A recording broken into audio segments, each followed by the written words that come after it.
All right, guys. Welcome to Oya Group Poetry Corner Workshop. Thank you guys. Give yourself a hand for coming out. All right.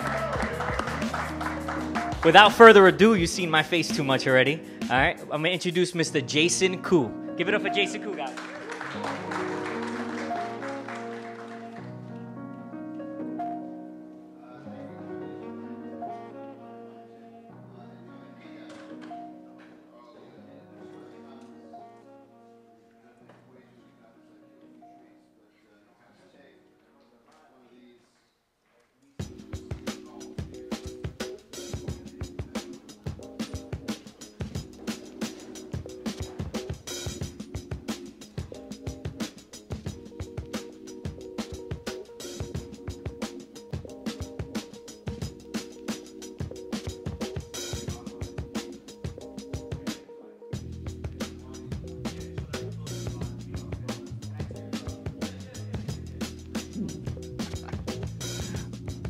This is as far as I can go, though. My range of motion is very limited. This is so interesting. Welcome to the Poets Corner. I feel like I'm on a radio show now. The sweet sounds of Jason Koo. Monday night at the Abrons Art Center. Welcome. I feel like I shouldn't be welcoming you since I'm a guest here as well, but thanks for coming out for this workshop on Monday night. And maybe it's appropriate that we have music because what we are doing tonight is an exercise in free verse, and we're really going to work tonight on writing with music, movement, and momentum, the three holy M's for me of writing in free verse. There are all different kinds of free verse, but what's a little bit, I guess, disappointing for me when I read some people's free verse is that people write in free verse without really kind of using the form for what I think it's really good for, which is music, movement, and momentum. I feel like they might as well be writing in meter or a sonnet because the poem is barely moving at all, and it's very slow on the page. So what I'm going to try to get you guys to do is write with those three holy M's. Now, how many of you have written in free verse before? Okay, good. Does that mean everyone else has written in meter and rhyme all the time? Is that what you guys do? You guys are like super sophisticated Renaissance poets. You guys are looking at each other like, I don't know. Maybe. If so, awesome. Can anyone define free verse for me? There's a difficult question that probably has 1,000 answers, but let's see what you got. Yeah, you want to participate? He's in line, but already ready to participate. I love it. Yeah. Yeah, I mean, essentially, that's, I think, what a lot of people think, right? It's like, but I'm glad you said that, because it sets up the lesson very well. This idea that you're writing without parameters, right? So, in the old days, as my students like to say, in olden times, in Renaissance England, even before that, poets usually wrote in something that was regulated, right, with a regulated meter. And there were many different kinds of meter, but they involved counting syllables and accents, things that are to poetry what, like, I don't know, like Natty Light is to a party, right, like a total downer. And poets often use rhyme as well, as you probably know. As poetry evolved, and especially as poetry came to America, and after the great example of Walt Whitman in the middle of the 19th century, poets after that started leaving those things behind. Whitman was really the first major poet to write exclusively in what we think of as free verse. And basically what this means in just a general default sense is that you don't write with any regular pattern, right? It doesn't mean, though, that there are no parameters at all. It just means there is no one pattern that is dictating what the poet is going to be writing to begin with. So when you write a sonnet, you already know you're going to be writing something in 14 lines, if you're writing a traditional sonnet, and you're going to be rhyming in some kind of rhyme scheme, whether you're writing a Petrarchan sonnet or a Shakespearean sonnet. If you write in what's called blank verse, you're going to write a certain kind of line with a certain number of syllables and a certain number of accents. When you write free verse, the beauty of it is that there is nothing telling you before you start what you have to do. That's also actually the challenge, though, because you can do whatever you want. So it's a little bit like going into a dance class and maybe you sign up for like tango or swing, and you get there, and rather than the teacher giving you a bunch of steps to do, because like you don't know how the fuck to dance tango or swing, you're like, what the fuck do I do?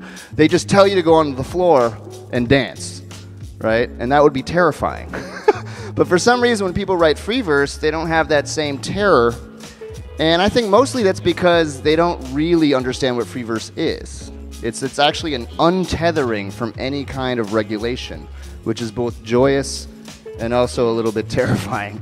So what I want is for us to appreciate, first of all, that free verse is not completely free of parameters, but at the same time, how we can use our own self-imposed parameters to create that feeling of freedom. And this is one of the things that interests me most about free verse. What is really free? What does it mean for verse to be free? It's actually paradoxically something that emerges out of regulation, right? So if you think about the Brooklyn Bridge, a suspension bridge, right? It's an image of freedom. When you walk across that thing, it's like you're flying, right? But if the bridge were just a bunch of loose wires, you'd all fucking die, right? If you walked across, the bridge would not even be standing, right? It relies on a principle of tension and mathematics for that bridge to actually give you the appearance of freedom. And that's what really good free verse does too, in my opinion. It's actually very subtly regulated in ways that the poet has decided upon themselves, all right? So before I talk anymore, I just want to read an example of what we're going to do today. This is a poem called Fast Break by the poet Edward Hirsch, still alive today. Both of these poets are contemporary poets who are still living. Yes. You guys want an extra here? They're just here. Take that and just put it on the table. Ed Hirsch is a poet who actually lives in Brooklyn, was a former teacher of mine, and this is a poem about a fast break in basketball. Hopefully you all like basketball. I know a lot of poets who hate sports. Fast Break, in memory of Dennis Turner, 1946 to 1984. A hook shot kisses the rim and hangs there, helplessly, but doesn't drop.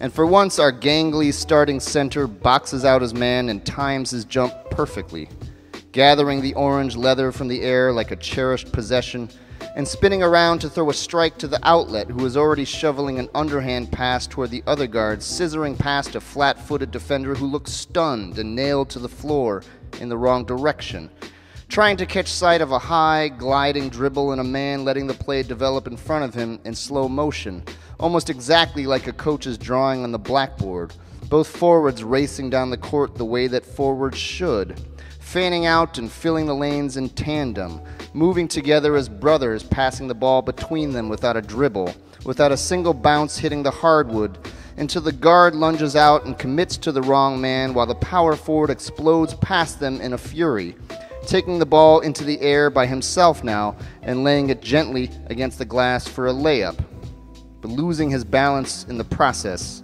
inexplicably falling, hitting the floor with a wild, headlong motion for the game he loved like a country, and swiveling back to see an orange blur floating perfectly through the net. How you guys like that? Yeah, you're like, that's all right, that's all right.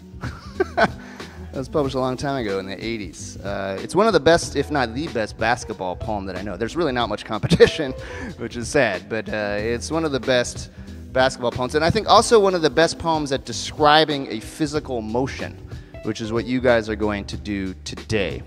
But before we talk a little bit more about the content of the poem, what the poet is actually saying in terms of the narrative that seems to be unfolding here, what do you notice about the form of the poem? And by that I mean, what are the possible parameters, as our friend used that word, or constraints or regulations that you see the poet may have imposed upon himself as he wrote the poem? Okay, very good. Thank you. Does everyone know what couplets are? It's a name for two-line stanzas. So one thing he did was choose a stanza form, right? Every stanza here, which stanza is our word for these divisions on the page, these spatial divisions of lines. Every stanza has two lines, right? And that's a pattern that continues throughout the poem. So right off the bat, you see this kind of free verse actually does have a kind of pattern, right? At least in terms of its stanza form. What else do you notice?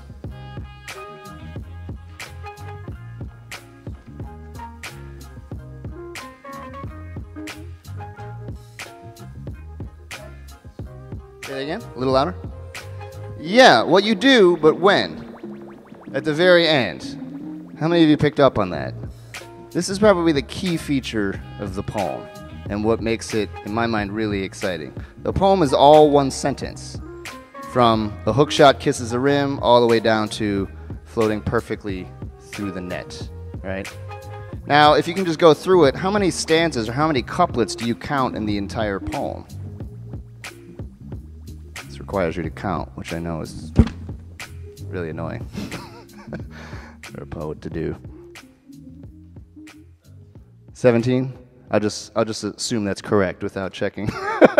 Yeah, 17 couplets, give or take. Hopefully it's exactly 17. So that's how many total lines then? You did the multiplication, 17 times 2, 34 total lines, right? One sentence traveling over 34 lines, right? Pretty difficult to do that, actually. But how does the poem feel when you hear it read? Does it feel like it's really laboring? Does it feel difficult? Yeah, it feels like you actually watch the basketball happening on the court, right? It feels like it's just in the flow, like players would be as if they were actually on a fast break, right? It feels like improvisatory in that way. Like when people go on a fast break, it's not a designed play. Like maybe they've practiced some stuff, but it just happens instinctively, intuitively down the court, right? People are just reacting to bodies as they go, and that's part of the beauty of basketball, right? It's also part of the beauty of this poem. It has some regulation in these couplets, but he starts writing the sentence and just kind of lets it go and keeps seeing how far he can keep it going, right? Anything else you notice about the form? Take a look at the line endings.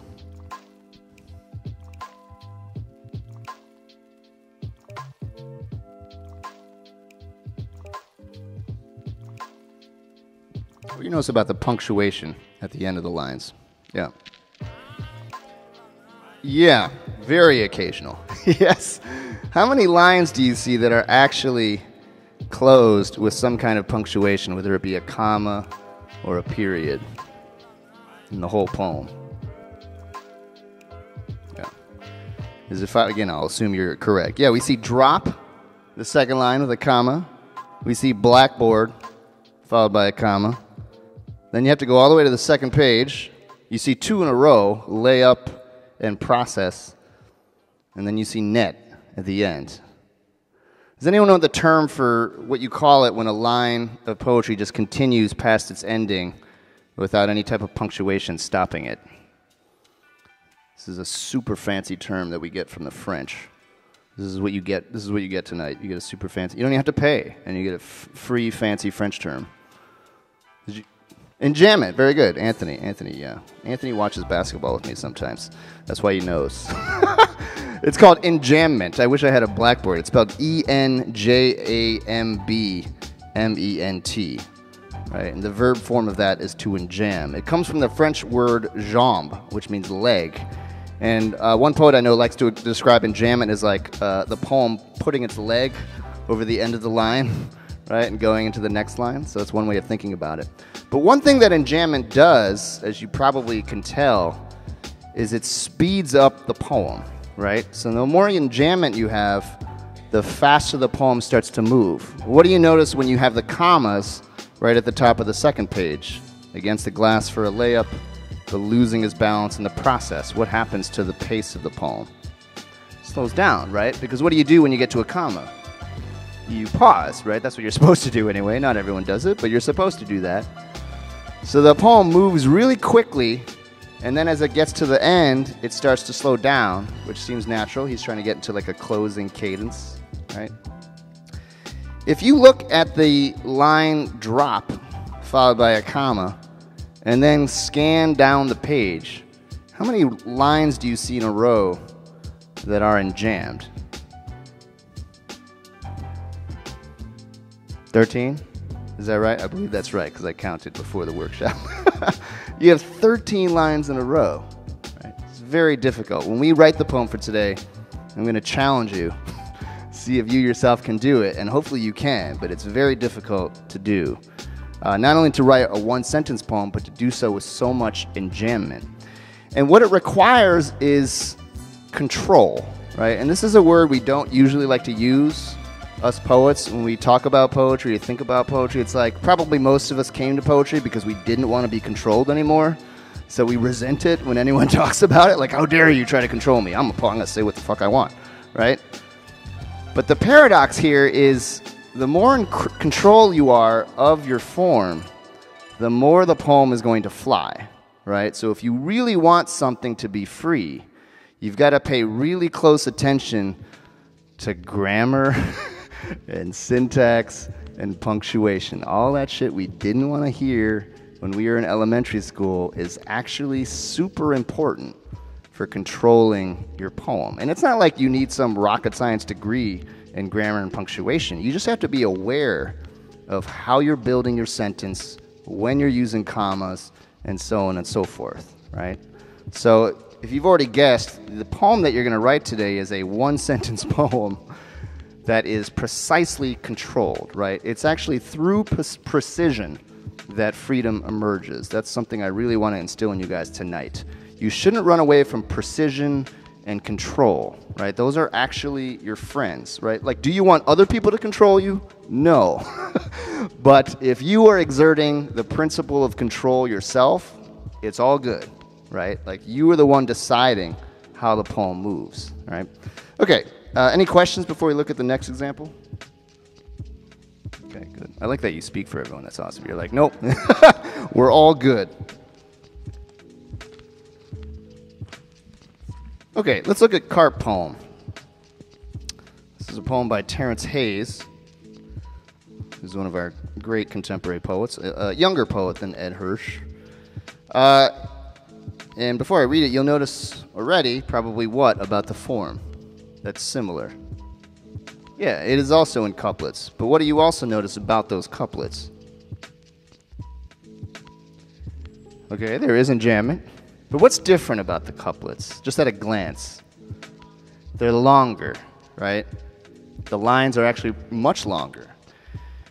What do you guess is going to happen to the pace of the poem because the lines are so much longer? Yeah, it's going to slow down. And why do you think that is? Just take a guess. You probably know. I mean, you knew the answer.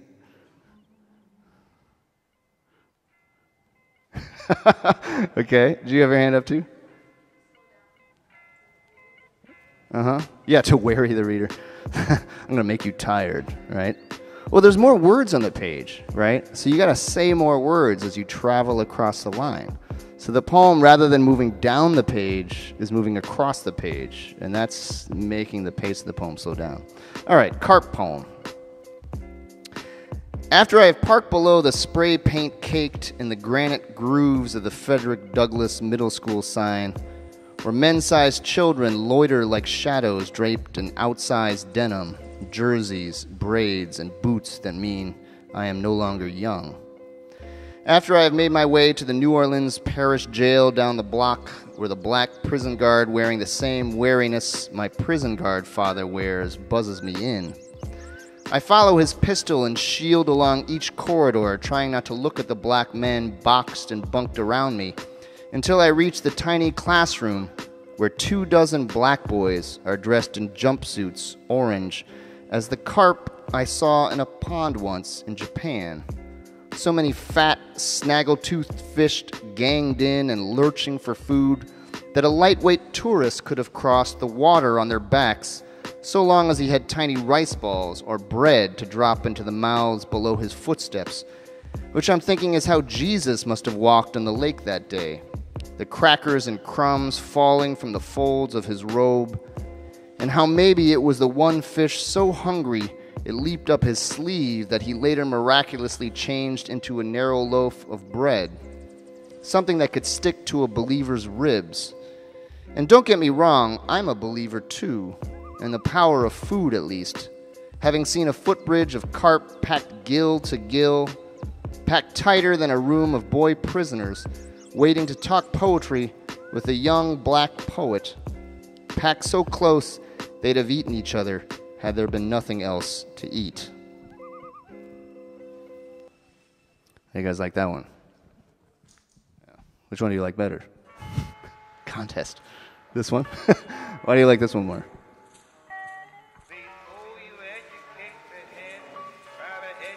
Yeah.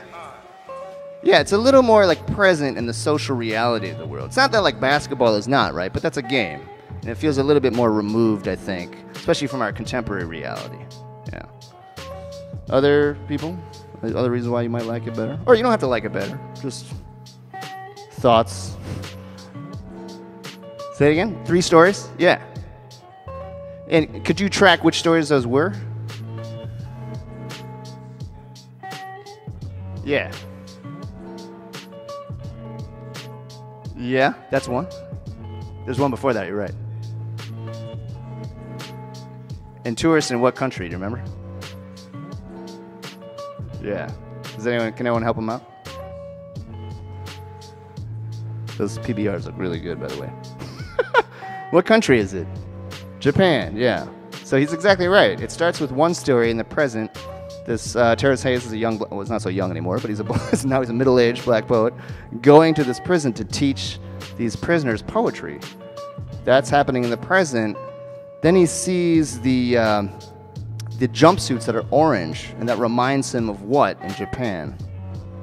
The carp, right? So he suddenly has this sort of Proustian flashback to these fish in Japan. So that becomes another story. And then from there, he makes another leap to thinking about Jesus, right? So it's a really interesting layering of 3 different stories. And what do you notice about the form? How many sentences are here? Again, all one sentence, right? Perhaps even more impressive because the lines are so long, right?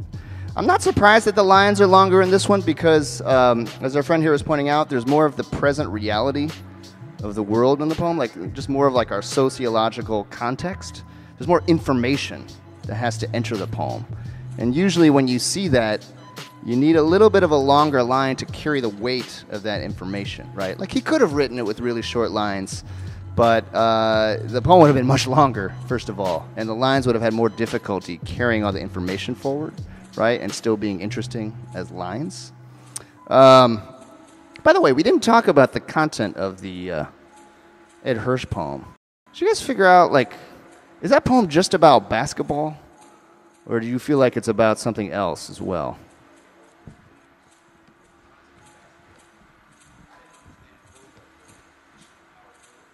Okay.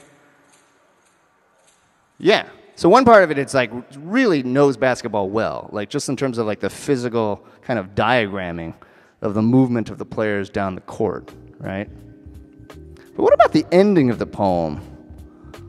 Why do you think he's got the guy, he makes the layup, it's like scores, happy ending, right? But then what happens to the guy? He falls, right? He inexplicably falls with a wild, headlong motion. Anyone have a sense of like, what is it? There's a suggestion here, and the information you get before the poem even begins might give you a little clue. Yeah, in memory of Dennis Turner. And how young was Dennis Turner when he died? 38, right? So the poem was written for a guy who died young. So what is your sense of who that guy is at the end of the poem who's falling inexplicably, who's like a brother to the poet? Yeah, it's probably Dennis Turner, right? And just knowing Ed Hirsch, I know he loves basketball. He probably played basketball with this guy. So it's sort of like a beautiful homage to his friend, but all in the third person, right? He doesn't explicitly tell you this is a poem about his friend, even though he gives you the epigraph, right? It's all kind of just carried there in the action, right? That's what I like to think of, though, as what I call a turn, right? A turn in the poem that gives you something else. This is what we all look for in a poem, right? We don't just want the literal. If you go to someone and be like, here's a poem about basketball, and especially if they don't like basketball, how are they going to react when you say that? Yeah, they're going to be like, oh, great. Not only do I not like basketball, but I hate poetry. And you're giving me this, right? But what we look for in a poem is something beyond the literal, right? What Robert Frost called ulteriority, the pleasures of ulteriority, saying one thing and meaning another, So on the literal level, the surface level, the poem seems to be about basketball, right? This fast break that's occurring down the court. On an ulterior level, it seems to be a poem about the loss of his friend, right? Same thing with the Terence Hayes poem, right? What is it literally about?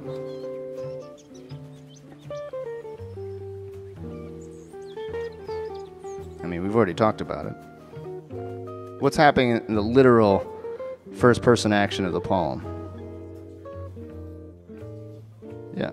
Well, he's actually like walking by the middle school. He goes into the prison, right? It's by a middle school, incredibly. He goes into the prison to teach poetry. And what does the poem seem to be saying to you by the end, though? He gives you this comparison between the men in the orange jumpsuits and the orange fish that are packed together, gill to gill, in Japan.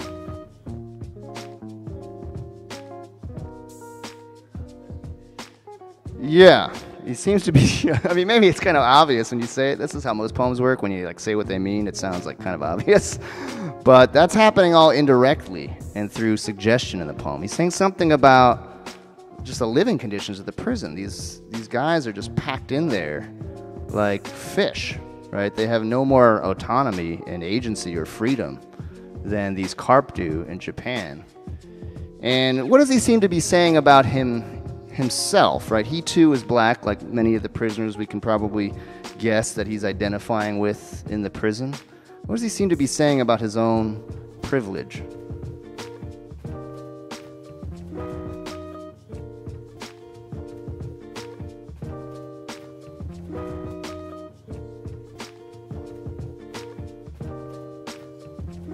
Okay, yeah, there's a weird way in which he doesn't seem like explicitly guilty, but there does seem to be a suggestion that he feels a little bit strange, at least, about the fact that he's coming in as like a superior, right? Like he's almost like Jesus, right? Dispensing the poetry. And just the fact, like, you know, where did he go? It's not like he went to like Texas to write poems. Where did he go? Where does he have the flashback to? Japan, right? Is it cheap or expensive to go to Japan?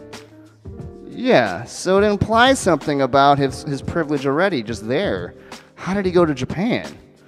Like, the experience he has is so different from the experience of the guys in the prison, right? And here he is now coming in to teach them poems. So the poem is saying a lot beyond the literal level. You know, you can think of it as like beneath the surface. I don't like to think of like surface of a poem. I don't think there's something like underneath the words. I think it's all there on the surface. It's all in the words. I like to think of it as something else, something kind of like on top of the poem, if you will, like where the poem's meaning arises above what you're actually reading on the page. Say that again? What did I ask him? Oh, did I ask you something? I might have, as I'm kind of rambling along. Well, I'm going to ask you something now. Now we're going to turn to writing the poem. So let's just do that. Did I ask something? Did I ask him something? Terence Hayes? I don't even know what we're talking about anymore. Yeah, it's the PBR. Okay, so what you're going to do, you all have paper, right? You all have pens? Good, we have a lot of time left. So I'm going to ask you to write a poem in couplets. That's one thing you're going to do. That's all one sentence. Right? You saw this coming 10 minutes ago. Right? 15 minutes ago. So you've had some time to psychologically prepare yourselves for this challenge. You're going to write in 2-line stanzas, right? So write 2 lines, put a little space, another 2 lines, and so on down the page. Oh, hey. I love you too. But a few other guidelines. I want you to write a poem in the first person, meaning you use the word I, right? That should be easy enough since we all love ourselves, most of us anyway. And even if we hate ourselves, we kind of love ourselves too. It's like sort of like the function of self-hate. It's also self-love. So you're going to write in the first person and in the present tense. And both of these poems, as you see, are in the present tense. The Ed Hirsch poem is not in the first person, but the Terence Hayes poem is. So if one is more your model than the other, it's the Terence Hayes poem. It's a poem in the first person, in the present tense. And what I want you to do with that first person is to describe a physical action. That's just the sort of baseline of what you're going to do. Is that all you're going to do? No.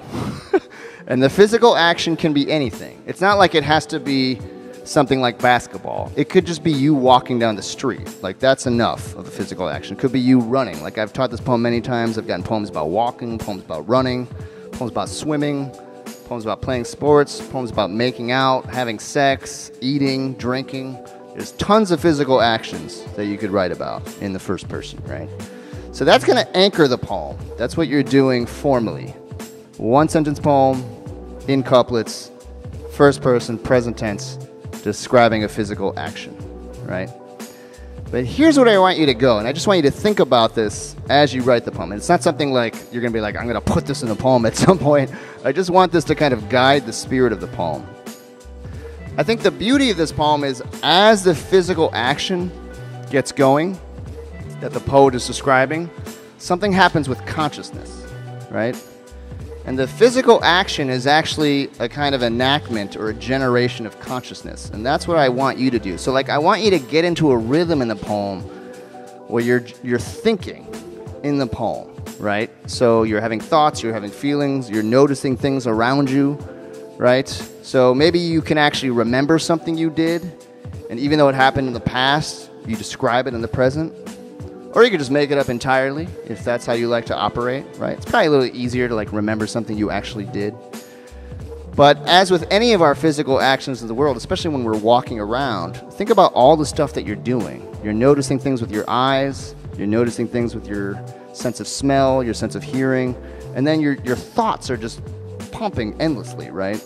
And then you're also having memories, and just random things are popping to your head, right? That's what I want you to try to get to. I want that physical action to start generating some of the action of consciousness. And then the poem is going to be really, really cool, right? A couple of other guidelines. Is that enough so far? I've got a couple more. Here's the challenge. This is so like, those are like, I think, fairly basic guidelines. I feel like everyone can handle those. Here's a kind of bonus guideline.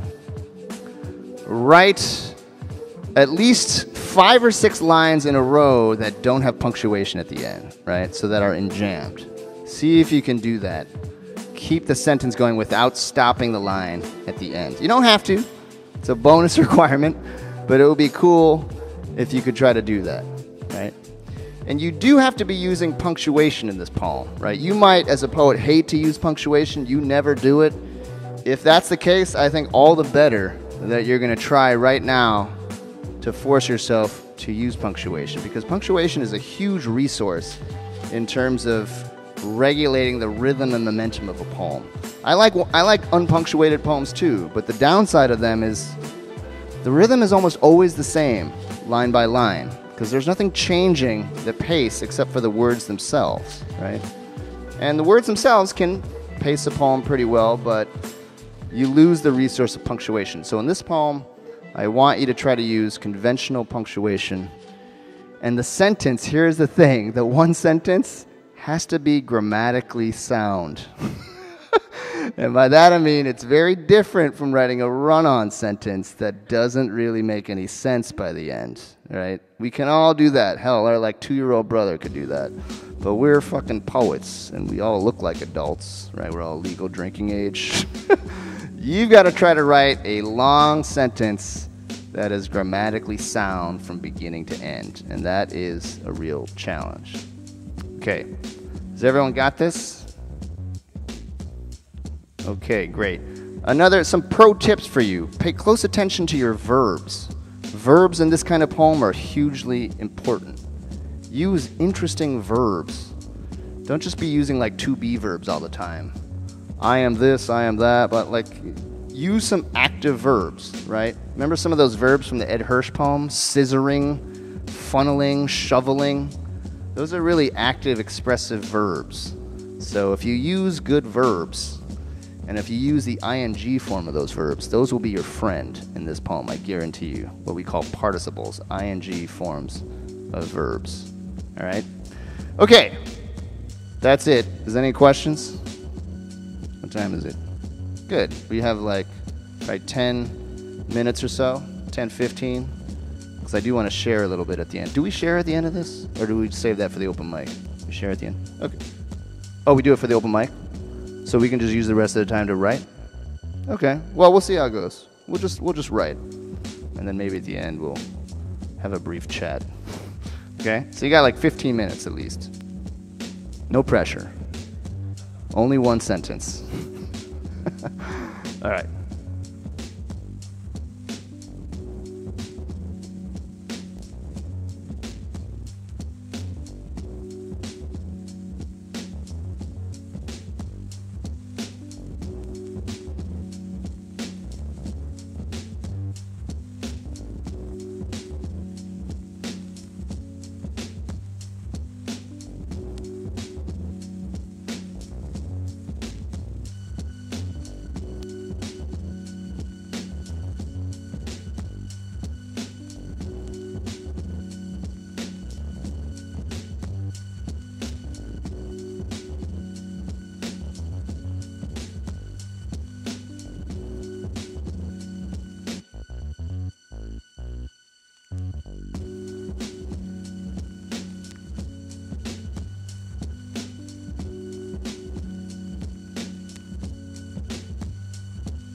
Okay, everybody, how'd that go? I see lots of beautiful couplets on the page. Yeah? Does anyone feel like they wrote the most amazing poem they've ever written? No? You're all too modest. Does anyone feel like they wrote the worst poem they've ever written? It's almost the same thing, really. Because if it's the best poem you've ever written, you're really hard on it, and then you end up feeling it's like the worst poem you've ever written. Would you guys, let's just, maybe you don't have to read the poem. Hopefully you'll read the poems at the open mic, but what are some things that you guys wrote about? What are some of the physical actions that you described? Yeah. Okay, that's a good one. Did everyone hear that? Reprimandation, I like that word. From his mother. Yeah, I certainly know all about that. I mean, the fact that I'm a poet, I'm still getting reprimanded by my mother. I'm supposed to be a doctor, of course. Like a good Asian. Anyone else? Yeah? You looked up like you were ready to speak.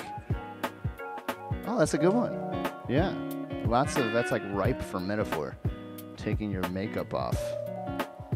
Not an experience that I know, but would love to hear about. That might be fun though. Well, I guess maybe at Halloween I've taken makeup off. Yeah, when I was like a vampire as a kid, I had to take a lot of makeup off. I was a clown once. Clowns, by the way, are like the worst Halloween costumes, aren't they? Because they're so cumbersome. Oh, really? I would never be a clown as an adult to a Halloween party. It's just, there's no way you're going to make out with anyone dressed as a clown. Even if you wanted to, it would be very difficult. Someone should write a poem about that. Making out with someone as a clown. This table back here is just like not listening at all. They're like, what the fuck is he talking about? He's talking about making out with someone as a clown? No, you should be ignoring me. How about one more person share what kind of action they were about? Yeah. Ooh. That's also not an experience I know, but that's very cool. We definitely have to hear that poem. What did you guys have?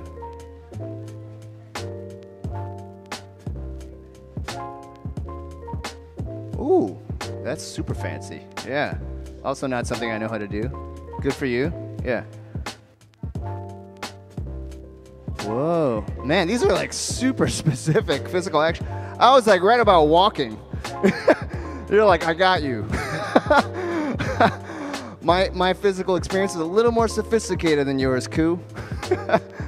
Okay, so we're starting the open mic, and I thought I would read, just to give you a little, because I always want my students to know that I also do the shit that I force you to do. So I have also written many one-sentence poems, and this is a poem that is similar to yours in the first person, describing a physical action. It cheats a little bit because there's one shorter sentence and then a very long sentence, but if I hadn't told you that, you probably wouldn't have been able to tell, so. Let's just imagine it's one sentence. I'll just hold this because this is way too short. Pick this up. Yeah, no problem.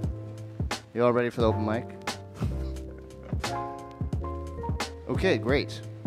This is the first poem of my my last book. How many of you have Googled your name before? You're all lying. I know you've all Googled your name at some point. A long time ago I did this. Not that I don't do it anymore, but a long time ago I did this and found out something very interesting about my name and the percentage of vowels and consonants in my name. My name is Jason Koo. It's K-O-O. And apparently that's a very rare vowel to consonant ratio, as you will see. It's called A Natural History of My Name, after Google. Today I read that only 2.2% out of 1 million first and last names have a higher vowel than consonant ratio. And since 50% of the letters in my name are vowels, this means I am extremely well invoweled.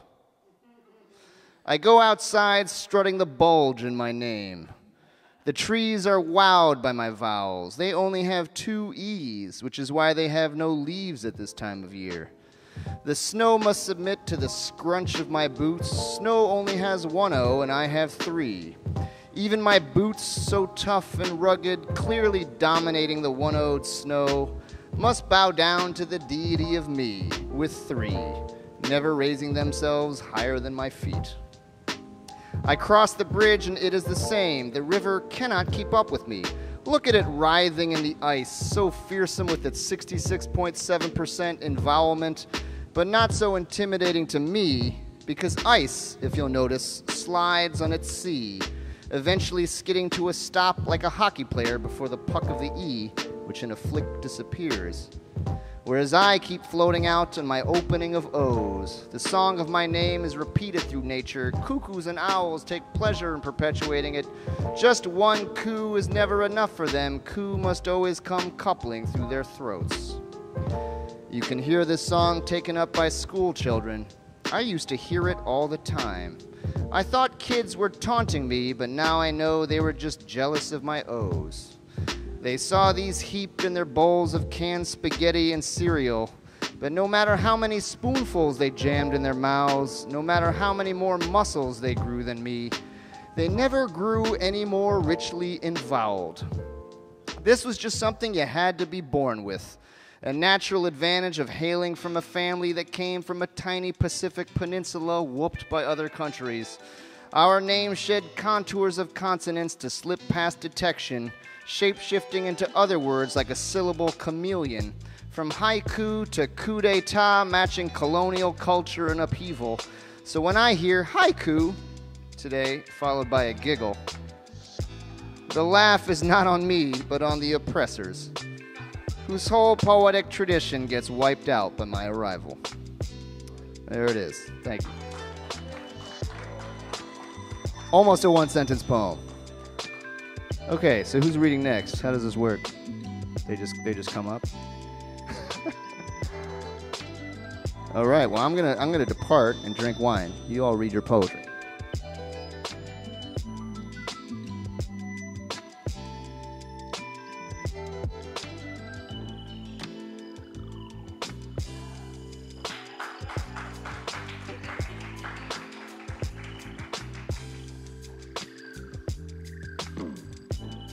Of trouble writing this because like I was stuck between just letting the pen go, because I remember the story like it was yesterday, and I thought it was interesting just to run on because there's so much pressure to sound cool running on paper, whereas we do it all the time in real life. Like I when I talk to someone, it just never stops, and it's grammatically incorrect as well. So I try to be as true to like myself writing this. Unfortunately, I didn't finish. Maybe we could freestyle the end if I'm feeling it. But it's called K. Let's do this. This had to have been the coldest night in NYC. I thought to myself while enjoying the warmth of good old parked car, smoke break listening to J. Cole's God Knows What song, smoking God knows whose buds, shivering in God knows what skinny jeans I was wearing that day had me in full regret mode, but couldn't stop the mission at hand. I'm gonna smoke the fattest of joints with ASAP Rocky, or moking doints as my boy Mark used to slur, with a crippled two-fingered deuces over his face, which was appropriate for the trouble that awaited us, on the other side of what seemed to be the line that never moved.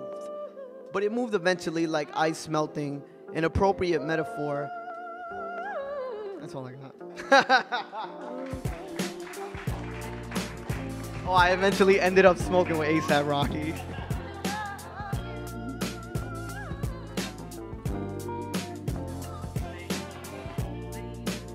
Hi y'all, how are you? My name is Tammy, poet.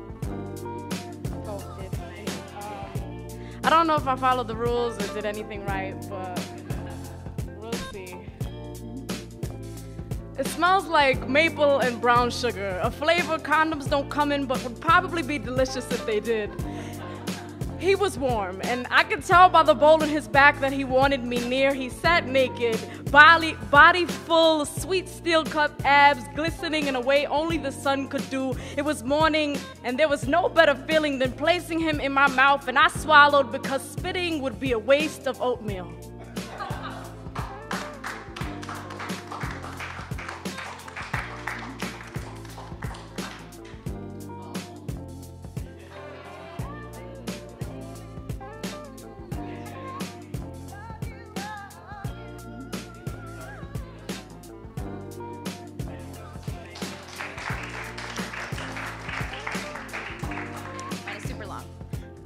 Under sterile lights I meet them, often trembling, always wary, never sure if you are savior or slow death, if you are harm or hope. Yet here they lay prone and choiceless, confused, weakened by circumstance, only circumvented by weakness's evolution into an eternal beggar. Into a want with a need, often at the hands of greed. Your ancestors' flaws turned debilitating breed, with kidneys who never had a chance until I entered the dance. Someone holding you prone for me to hurt. In calculated measures, with these things I trained my hands to master without mastered guidance. Defying hesitance and licenses to practice, I masked this unknowing until I knew. Until I grew the skill I wield unwarranted and wild, lifting life like ravenous ravine in rivulets of sustenance, streaming with answers to your unwillingness to move, to live, to eat, to love. Worrying your providers with cost, cries, and whys, all the while knowing you are a type, a good, a we can always get another, but if you stop this tooth and nail, I can rejuvenate through pain, so let me articulate everything I've crawled to conceive in me in order to bring you home.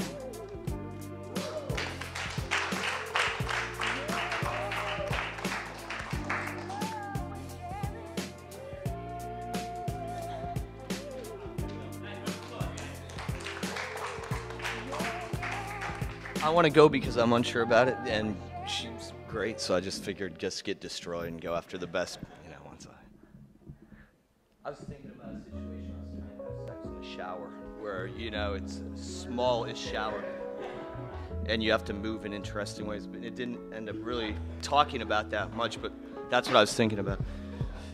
A shower head spills out unnaturally real sound and announces, whether ready or not, what will configure our present arrangement in a now awkwardly strung string of incidents in which we attempt but seem to not quite fit into one or another traditional arrangement, not the society that says we can now or the fragile confines of your shower, where I've become determined not to wait any longer like the steam rushing into a cloud into which we have now both entered with nothing other than the thought to remain here as long as it keeps feeling good, to move this leg there, to hold right there, or pull me closer, so that you do not fall and forget we must keep an eye to angles and leverage and the few things we might maintain to keep a shot for love and this sex-only arrangement from going stale.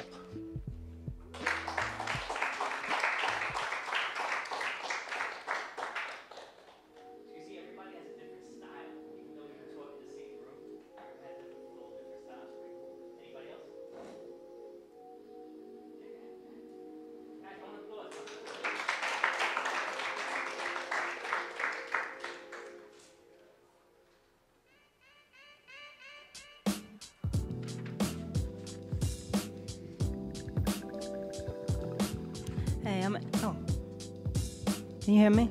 Okay.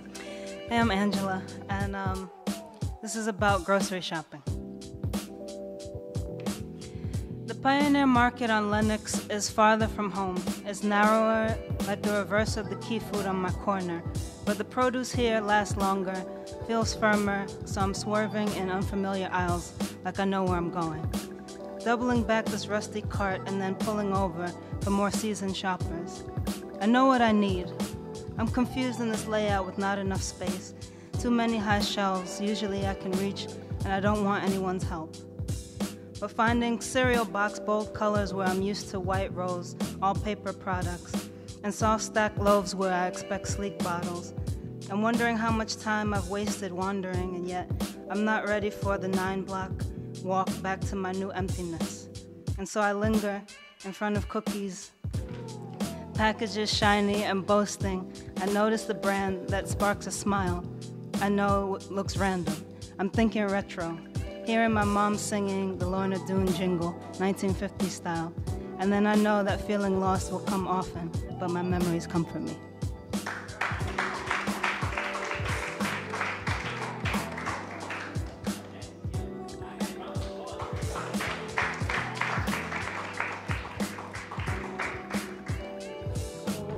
I don't know if people have been, like, in terms of knowing what's going on with the music. DJ, wherever you at, great job.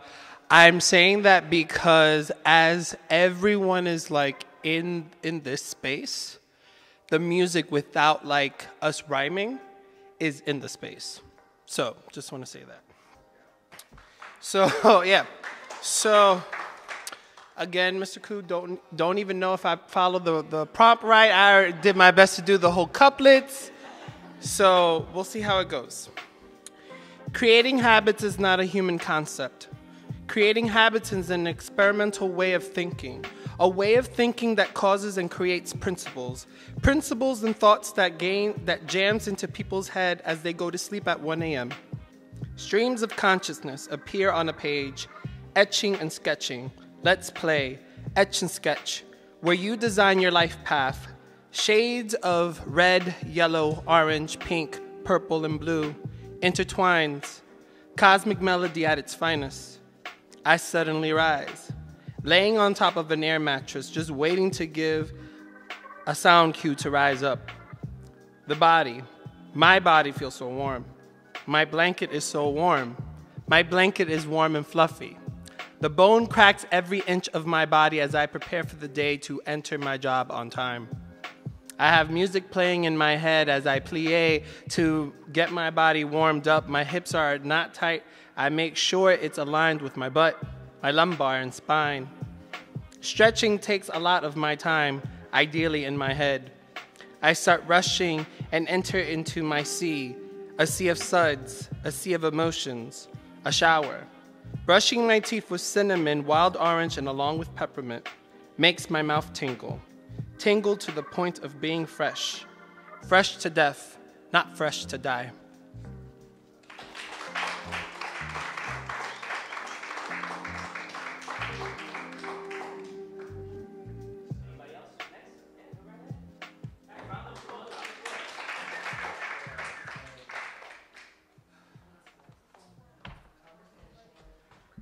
Hi, everyone.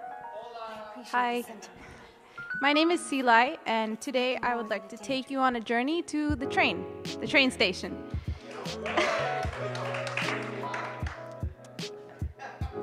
I'm walking down the street to catch the 9 o'clock train, and I hear sirens blare and people run across the pavement, their shoes smacking and clacking across the concrete.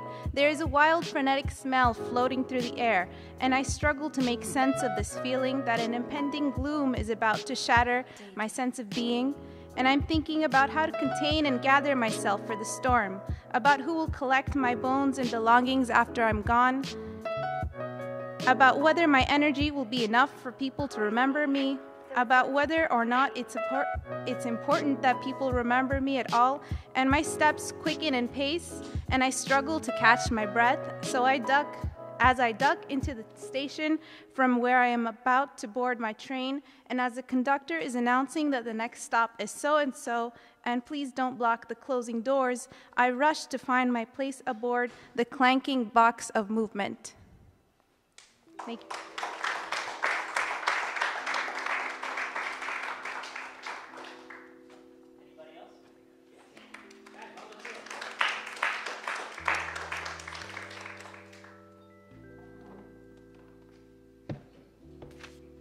Hi, y'all. Can you hear me? Okay, so I'm gonna take us on the train. I'm gonna continue from where you left off. My name is Simi, and you guys are awesome. And I'm not a poet, but I'm gonna give it a shot. It always starts around Woodside because my dad gets on at 74th sometimes, that I start wiping the lipstick off First, in quickly hidden strokes, the red inevitably leaving streaks on my hand that I have to be careful about hiding because my mom will lose her shit and remind me that she did not wear makeup in front of her parents even after marriage, that she used to start wiping her lips when the car left Joseval with still 20 minutes to go, but I need more than 20 minutes. I gotta take off the eyeliner as we pass Citi Field or Shea Stadium or whatever the fuck they're calling it that day, and the hoops will have to wait for the bus, I decide, as I quickly take my open hair and twist it into a bun that resembles my mom's, everyone says, because I apparently resemble my mom with my hair up and my dad with my hair down. But it doesn't matter because they'd both be devastated if they saw me looking like this, looking like me. So the other passengers of the 7 train will just have to be in on this secret, because that's the best part of New York, that you always feel anonymous, but not when you're Punjabi and the aunties have surveillance figured out, better than the NSA, and no lipstick streak gets left behind or goes unnoticed, so I stroke and wipe harder. Thank you.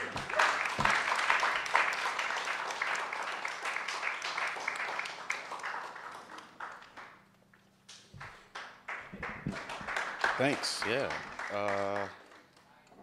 So, my mom hit me one time. Heat to the back of my head. I blink and grip my skull, rubbing the reminder to watch the mouth that is now blowing hot air. I would have said ouch, but I heard snickers from my brother, eyes turning to blades, later to settle that score, now pointing her finger in my face, spraying words of mace, but I can't stop, won't stop, ma. Shit, you curse too.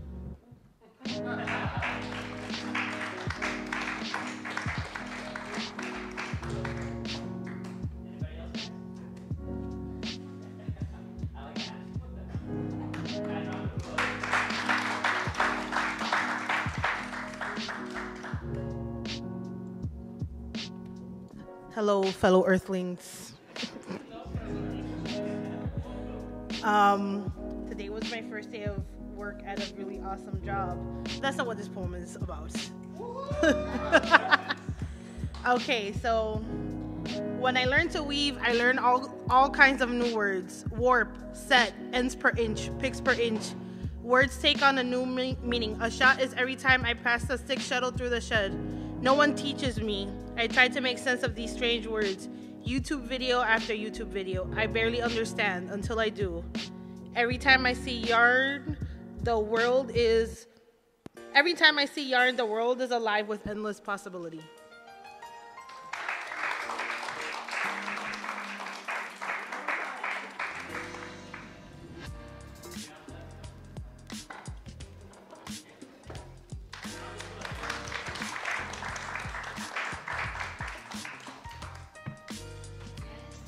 So I haven't seen my best friend in a few months because she lives in another state and she just came to visit me over the weekend. Right, day ones. So this is about just like walking around the city with her. It's almost the end of October and we are sweating. So I'm trying not to think about climate change as salt evaporates off my skin like shallow ocean, which is my favorite body of water to be in if I have to spend time at the beach, because I can feel the full weight of my body and yet be strong enough to stride for hours, which is how long it feels like we've been walking, even if the minutes on my clock have been running about as fast as the sinews in my shins will let me go. Which is to say that I am talking to cover the sound of my body, telling me that I've gone about 1,000 miles past my limits. But I dare not complain the way I normally would, because our friendship has begun to feel like folklore, and the mere fact that you are in front of me, clad in all black due to your single-color wardrobe that highlights your alabaster hue, is a reminder that we are not each other's ghosts.